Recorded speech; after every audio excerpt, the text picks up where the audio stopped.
Welcome to the Dev Morning Show at Night. I am your host, Cassidy Williams, and I am accompanied by my lovely co-host, Zach Plata. Hey, Zach. Hey, Cass. How was your weekend? So good. I learned about moose this weekend. The animal. Okay. Not like the hair product. Tell me a fun fact.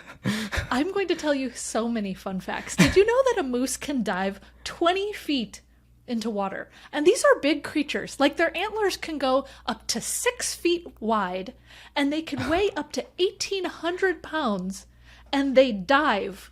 They physically close their nostrils, dive, and just eat on the bottom of bodies of water. This is terrifying. It's amazing. Moose are amazing. Anyway, hey, Charlie. Charlie Gerard is our guest today. She's a senior developer advocate at Stripe, and she also wrote a book about machine learning, practical machine learning, and JavaScript. Charlie, hello. Welcome to the show. Do you know about moose? Hi. Well, now I know about moose, and I have to admit, I'm a bit envious of the whole you can close your nostrils. I mean, I wish I could do that. I can make them bigger, but I can't close them. I thought that was a really interesting just thing that they can do. It's very practical. Because, we can do this, but imagine being able to do that and then bob for apples. I mean, yeah. Just go. Yeah. Be like a moose. That's my new superpower I wish I had, Yeah. That's going to be the one that you bring up whenever people are like, what superpower would you want? People are like, I'd like to fly. I'd like to be invisible. Yeah. I'd like to close my nostrils. I bet it is one of those weird talents that you'll probably see on America's Got Talent or something like that. Oh yeah, someone just... That's it. I'd be impressed. Well, anyway... Charlie, you're very cool. What are you working on right now? You mean at work or on the site? Both. Or both. Or both. Ooh. Yeah. Well, at Stripe, at the moment I'm focusing a lot on the Stripe samples that we have on GitHub. So a lot of our stuff are open source to let people understand how to use different products. And I noticed that there were a few improvements that could be made there. So I usually like to contribute to open source, so I'm focusing on that at the moment. And outside of work, I have gained an interest in learning more about security. I started looking into it, and then it gave me that feeling that I had when I just started programming, where it was like, oh my god, this whole world that I know nothing about. So yeah, I have very limited free time, but I'm trying to learn a bit more about that. That's awesome. You always have the coolest side projects probably I've ever seen, ever. Keep going. Stop, please. But Zach, for some context on Charlie, she's probably the most creative developer I've ever seen. And whenever you see her conference talks, she's just like, I'm going to make it so if I do this hand motion, I pay someone with PayPal or Stripe or something. Or if I go Stripe.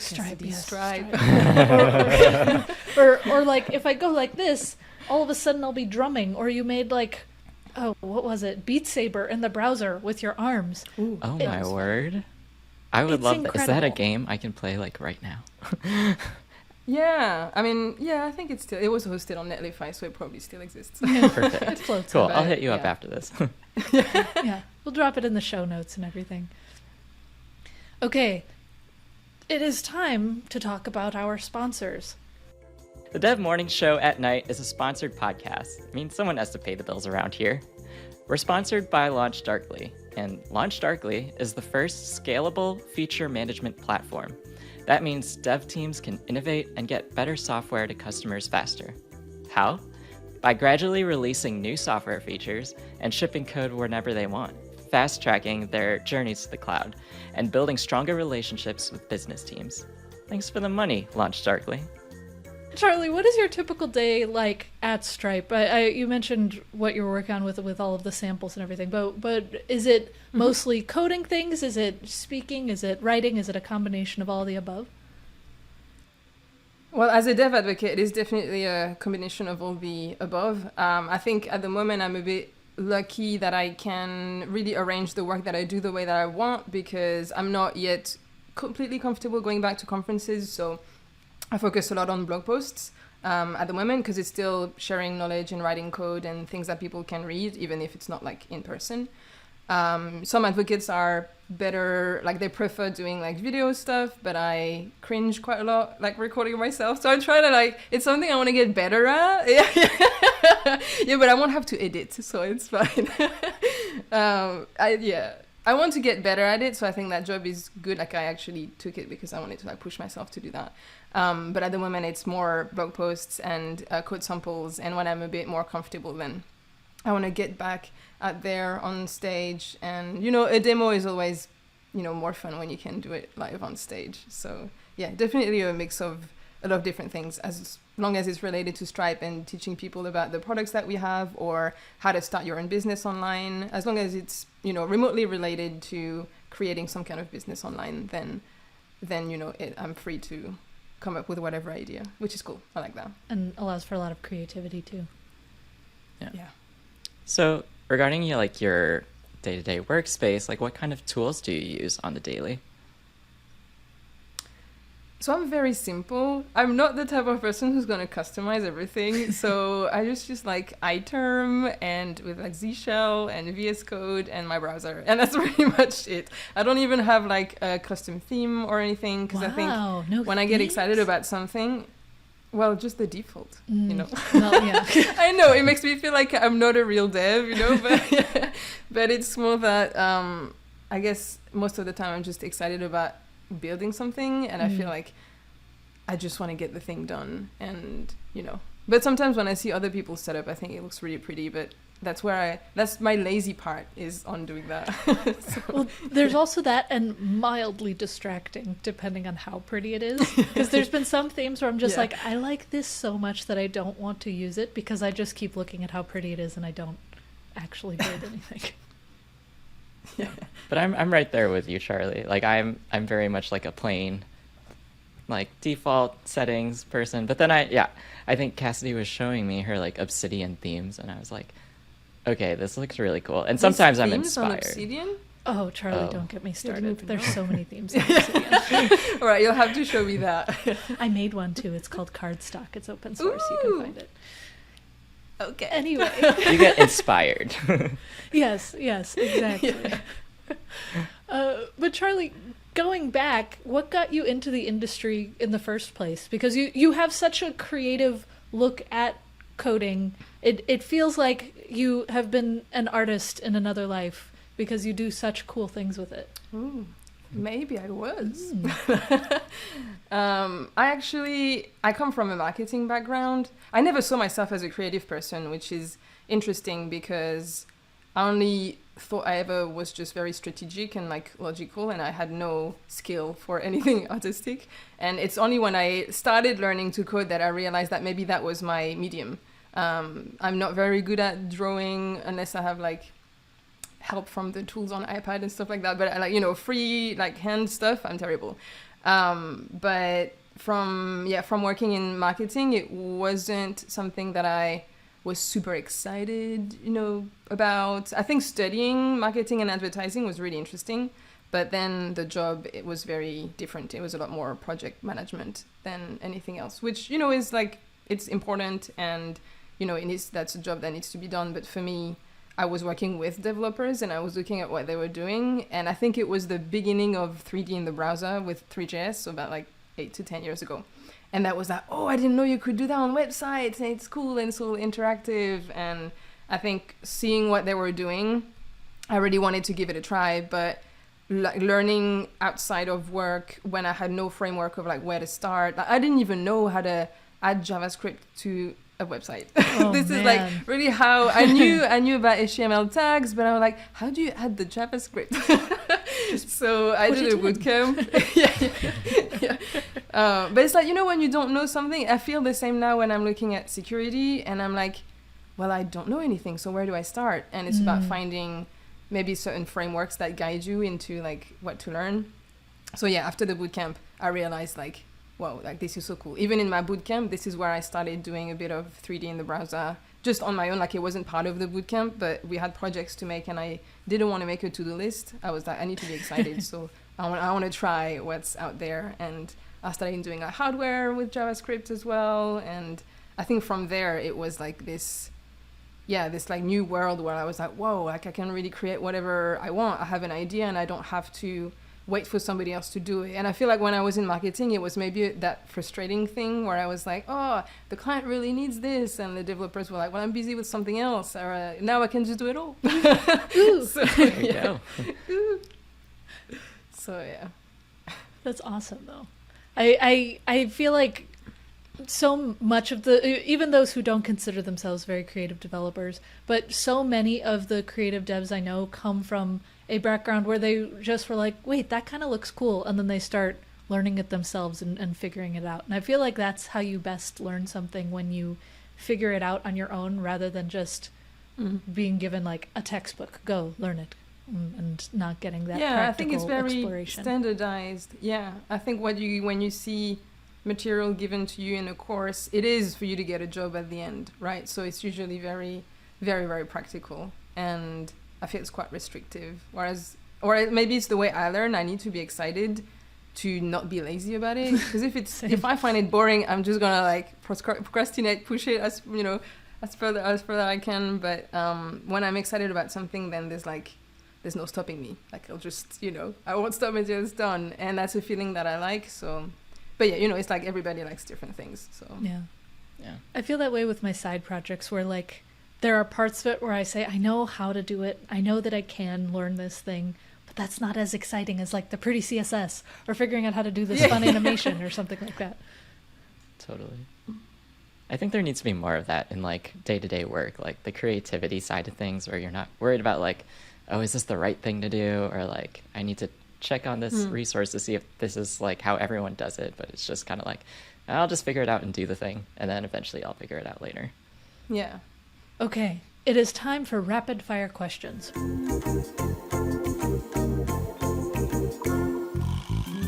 We are going to rapidly ask you questions, and I'm excited to hear your answers.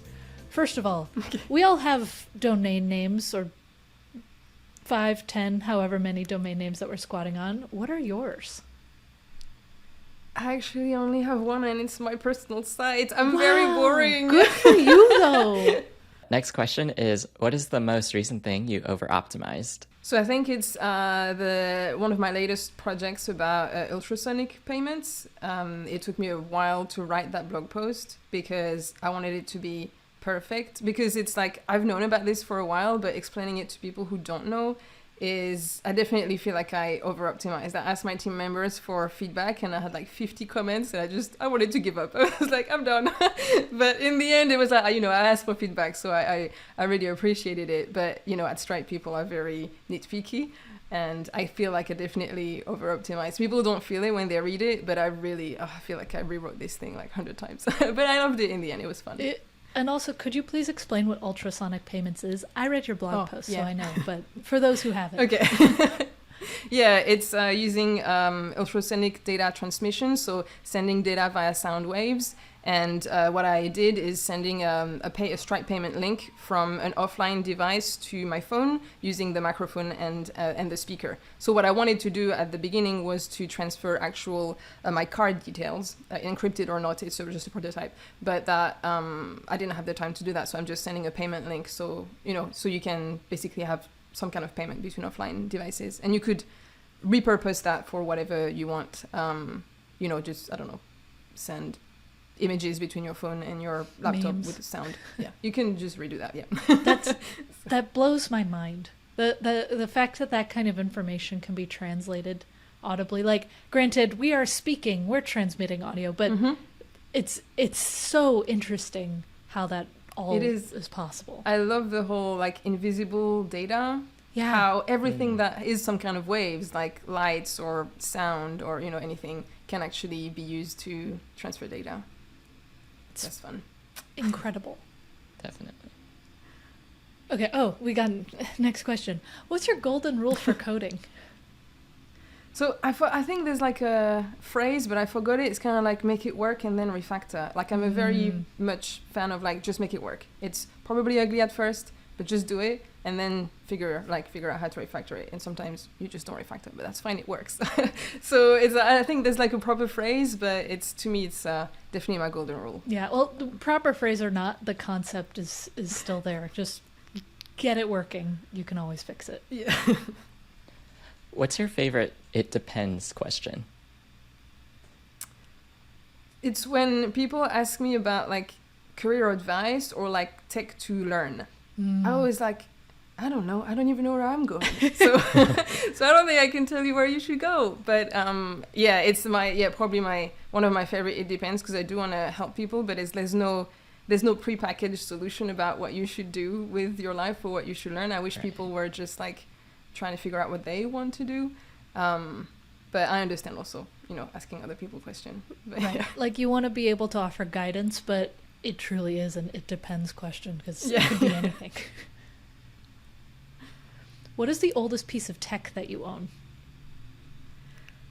So I moved a lot over the past few years, so there's a lot of stuff I don't have anymore, but I think that right now the oldest thing I have is an old MacBook Pro from like 2010. Oh wow, that is an old white one. MacBook. It doesn't turn on anymore. But I kept it. I don't just know. in Maybe case. I'll reuse the PC.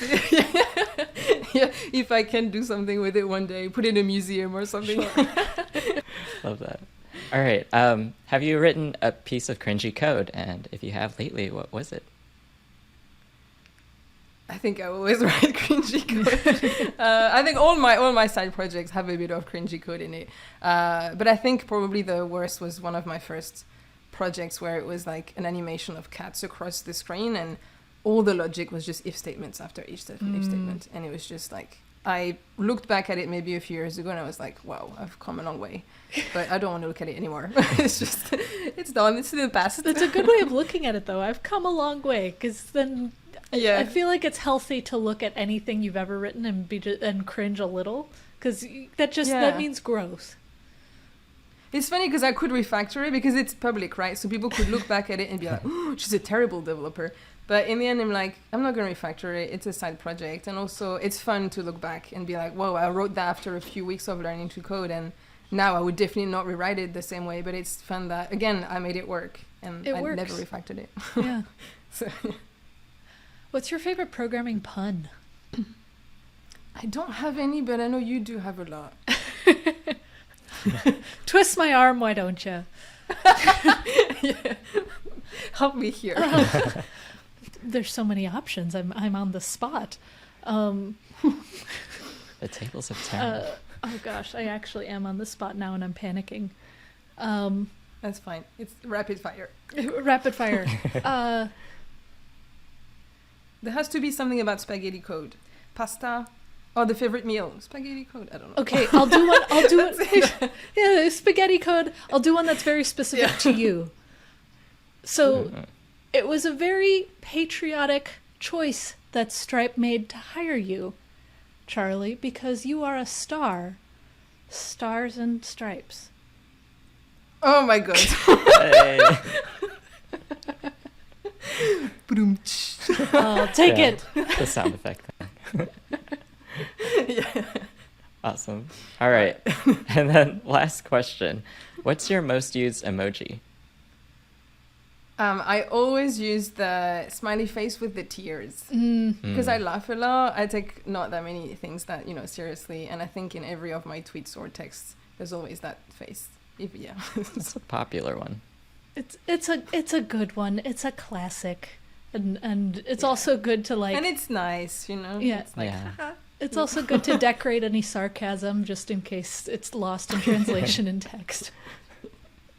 Definitely.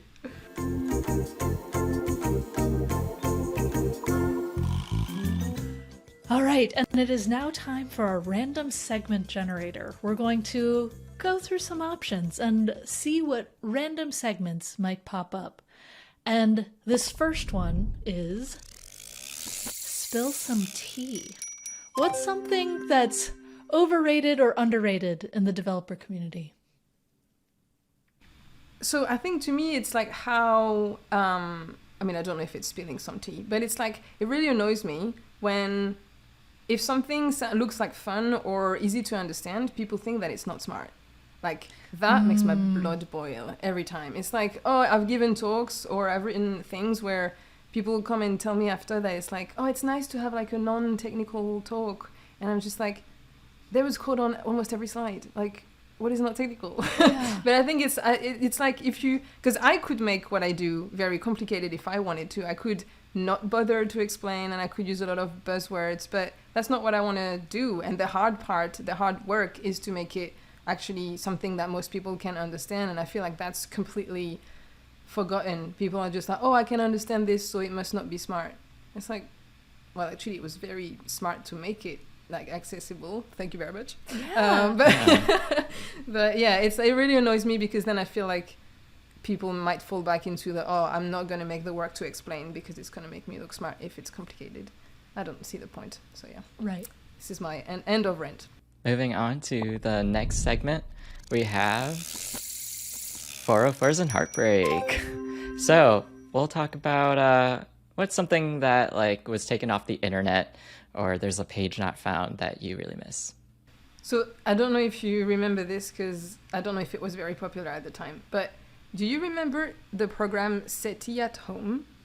No. Ooh, I'm going to explain it to you. I can't All right, wait. Ooh.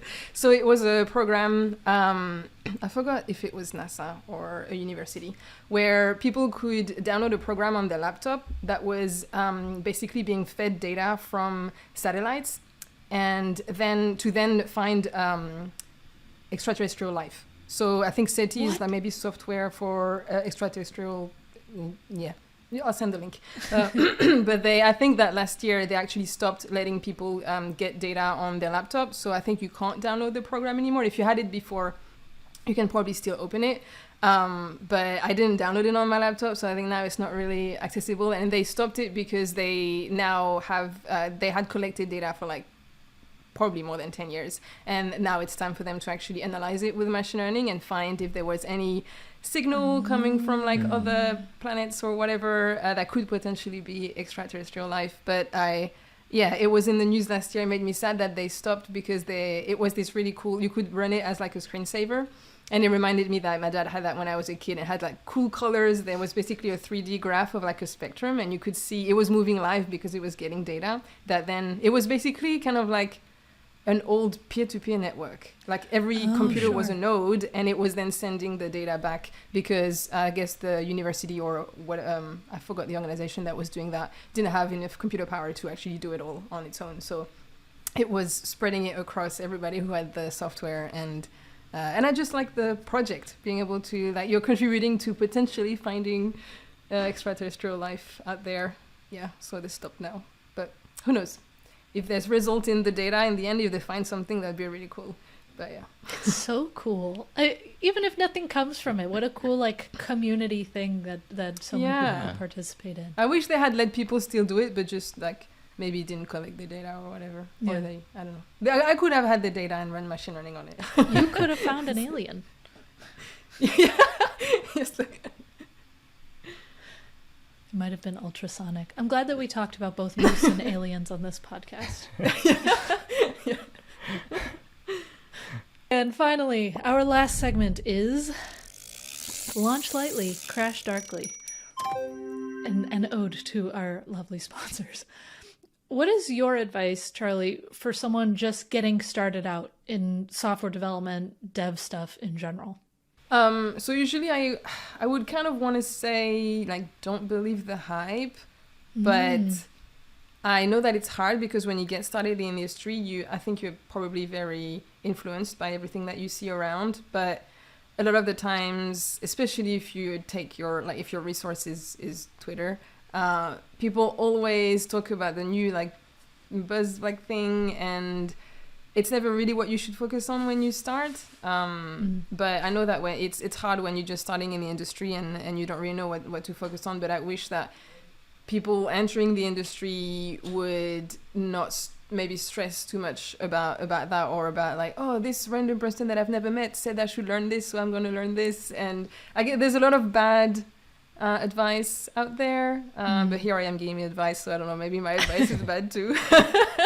But at some point, when the whole Web3 thing was like exploding, I saw so many tweets that were saying like, if you're entering the industry, you should learn this, and all of these tools. And now that, you know, crypto is like crashing a little bit and there's not that many jobs in there, and I wouldn't really trust it right now. I hope that people didn't spend too much time like really focusing on that. I think educating yourself and understanding maybe difference between tools, like that's cool, but Right. We change tools so often that it's like you'll be fine and no matter what. I think like I still haven't written a line of TypeScript and I have a job, you know, so but you know, maybe Same. I'm very privileged. I've been in the industry for like 8 years, so maybe now it's different, but I'm very if your job offers privileged to not TypeScript, have to write TypeScript. yeah, I can understand why it's like can be useful, but I've been fine not learning any TypeScript, and I hope that people are not gonna like, hate me for this, but it's okay. Like I understand what has it its does. place. Yeah. Definitely. Yeah, if I needed to, I would learn it, but I think there's more important things for me, at least. Well, and I know like Yeah. Zach uses it, but it's a library that you all are building. Yeah, I find that it's like it's good for documentation and you know people trying to use your library. But you know, especially if you're working with small code snippets or just building something for like a a blog or a simple coding Yeah. app or something like that, it's just sometimes simpler just to see things condensed and in its raw form. And Yeah. I think that's equally as powerful too. So I totally agree there. All right, if you could undo one thing in your career, what would it be? It's, I mean, I don't know if it's career or life in general, but it's when I was raised to believe that meritocracy is real. And I wish I did that many years ago, because I feel like, you know, when you believe that, oh, if you work hard, then you'll be like promoted or whatever, it can be really heartbreaking when you work hard for so many years and you realize that promotions are not actually really tied to that, and there's like a political game to play in like every company. And I wish that if I had known that before, I wouldn't have waited for somebody to hand me like a promotion and be like, oh Charlie, you're doing such a great job, because that never happens. It's like now I know that you have to go and ask for it, and you have to basically be your own cheerleader and track your own work, and it's not something I like to do. It doesn't come naturally to me at all.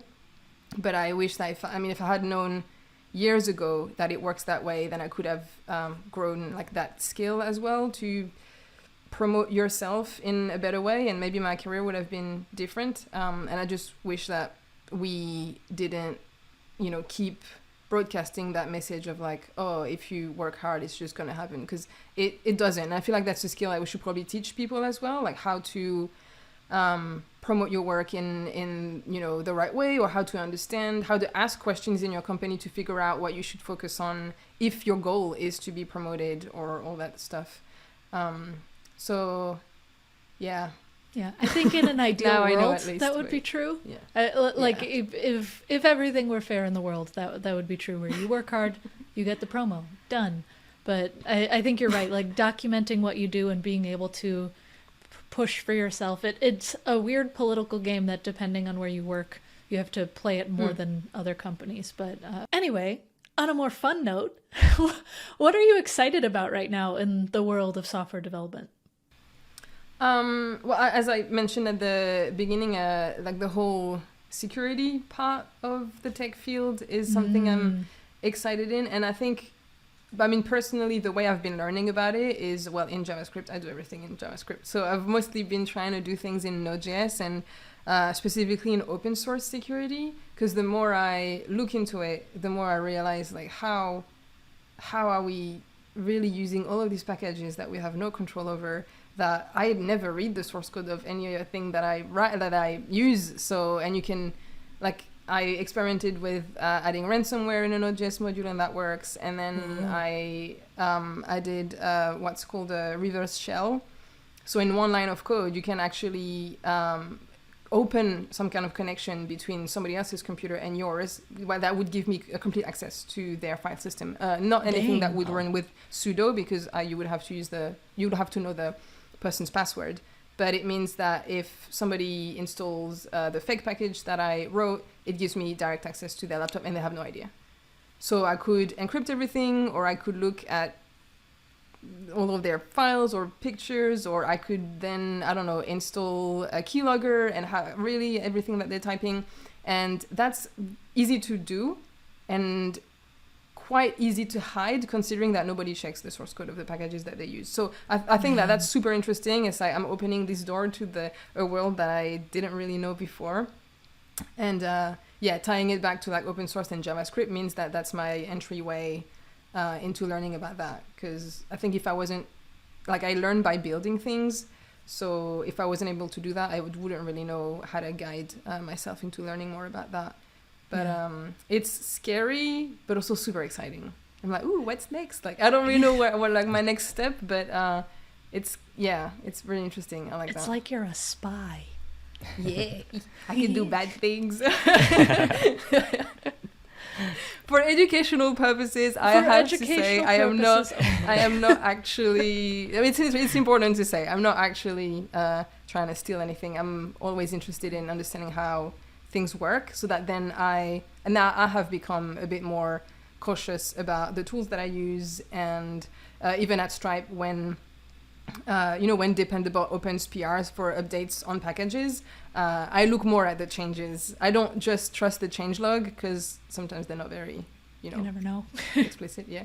But I look at actually the code changes, and at some point actually there was an update to I think it was ESLint, and the PR was fixing actually a security issue that was there.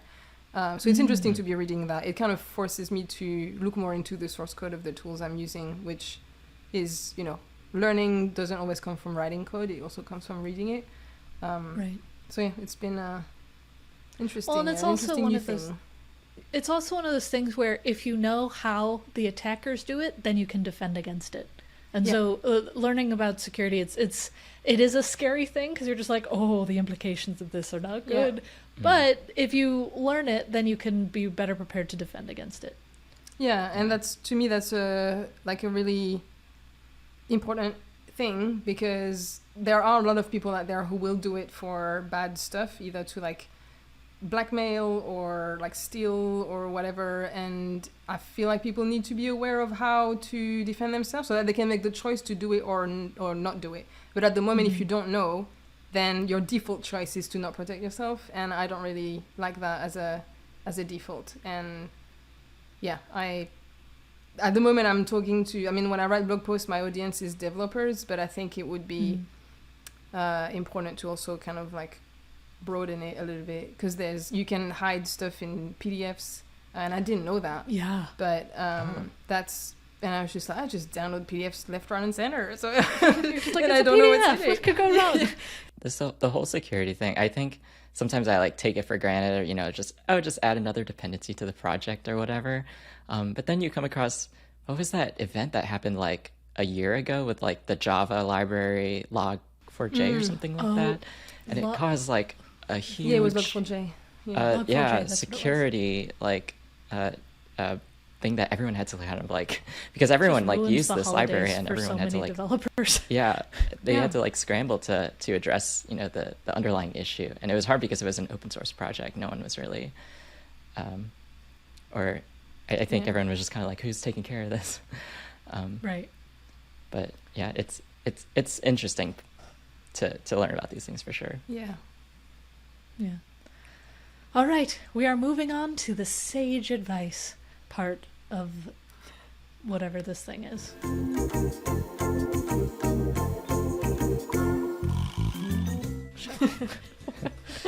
Words are very difficult. If only I were like a moose, where I could just hit the ground running and outrun a just human close your 5 days after being born. Close my nostrils. That's what we got to do. Anyway, for COVID, it would be good. You just close it. And actually, then you breathe with your mouth. You have to breathe at some point, right? You do have to breathe at some point. They can hold their breath for a while. Anyway, outside of moose, for the humans out there who might need help defending themselves against it, you should explore more. I feel like some of the best learning that you do is when you are exploring something that you are interested in. And when you're especially learning some kind of new technology or something, don't just go straight to what is the best way to do this, or what are the Twitter thought leaders saying about this, what is the optimal way to make this thing.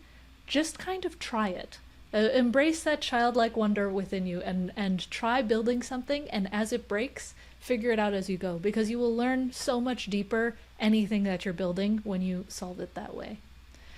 That being said, Charlie, thank you so much for being here with us today. Thank you. Thanks for having me. Yeah, thank It you, was Charlie. so fun. Where can people find you on the internet? Well, I have a Twitter. I'm less active on Twitter recently, but I'm still sometimes doom scroll. So I'm Dev Charlie on Twitter. And otherwise, if you're interested in my projects or my blog posts, everything is on charliegerard.dev. And that's mainly it. Awesome. I'm Charlie Gerard or Dev Charlie everywhere. I mean, everywhere. Everywhere I have an account. I'm everywhere. No. Everywhere and nowhere all at once. You'll hear me and I'll already be in your house. And once again, because making podcasts is expensive, this show is brought to you by Launch Darkly. Launch Darkly toggles peaks of 20 trillion feature flags each day, and that number continues to grow, and you should use them. You can head over to launchdarkly.com and learn about how. Thank you for making this show possible, Launch Darkly. Well, I'm Zach, and I work in developer relations at Rive. You can find me on Twitter at ZachPlata. And I'm Cassidy Williams. You can find me at Cassidoo, Cassidoo on most things. I do developer experience at Remote and OSS Capital, and I like memes. You'll find us next time. Thanks for being here, and once again, thank you, Launch Darkly, for being a really, really awesome sponsor of this show. Launch Darkly lets you move fast, like a moose, which can run up to 35 miles per hour. Speedy. Bye.